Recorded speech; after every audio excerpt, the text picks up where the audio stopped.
Hello बच्चों, let's read this question. The least count of the main scale of a screw gauge is 1 mm. Minimum number of division on its circular scale required to measure 5 micrometer diameter of a wire. आइए हम इस question का solution देखते हैं। हमें एक screw gauge बताया गया है और उस स्क्रू गेज का हमसे मिनिमम वो लिस्ट काउंट पूछा गया है जिसकी हेल्प से हम लोग जो वायर है उसके 5 माइक्रोमीटर डायमीटर को इजीली मेजर कर सकें।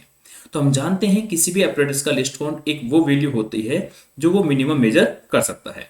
तो अगर हम स्क्रू गेज से 5 माइक्रोमीटर डायमीटर मेजर करना चाहते हैं तो हमें स्क्रू गेज के लिस्ट काउंट को 5 माइक्रोमीटर होना ही पड़ेगा, जब जाके हम 5 माइक्रोमीटर मेजर कर पाएंगे। मतलब स्क्रू गेज का जो लिस्ट काउंट है वो एटलीस्ट 5 माइक्रोमीटर होना ही चाहिए या उससे कम होना चाहिए।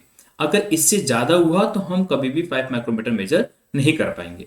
और स्क्रू गेज के लिस्ट काउंट का जो फॉर्मूला होता है वो फॉर्मूला होता है पिच लेंथ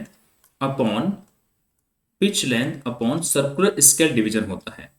तो pitch length upon circular scale division होता है। अब पिच लेंथ क्या है, तो जो मेन स्केल रीडिंग होती है, मेन स्केल रीडिंग आपको गिवन है, तो मेन स्केल रीडिंग जो है वो हमारी पिच लेंथ के इक्वल होती है, क्योंकि सर्कुलर स्केल का 1 टर्न कंप्लीट होने पर वो कितना मूव कर रहा है वही पिच लेंथ के बराबर होता है स्क्रू गेज में। तो पिच लेंथ आपकी मेन स्केल रीडिंग होती है जो हमें यहाँ पे 1 mm बताई गई है।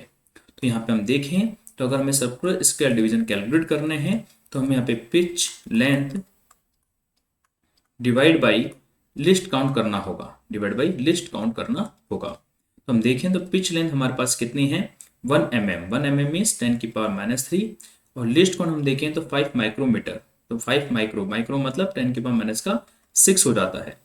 हम इसको सॉल्व करेंगे तो 0.2 इंटू 10 की पावर 3 हो जाएगा। तो मीन्स यहाँ पे जो आपके सर्कुलर स्केल डिवीजन हो जाते हैं वो 200 आ जाता है। तो मीन्स हमारा सर्कुलर स्केल डिवीजन जो होगा 200 होगा। Means second option is correct होगा। ओके बेटा, थैंक यू।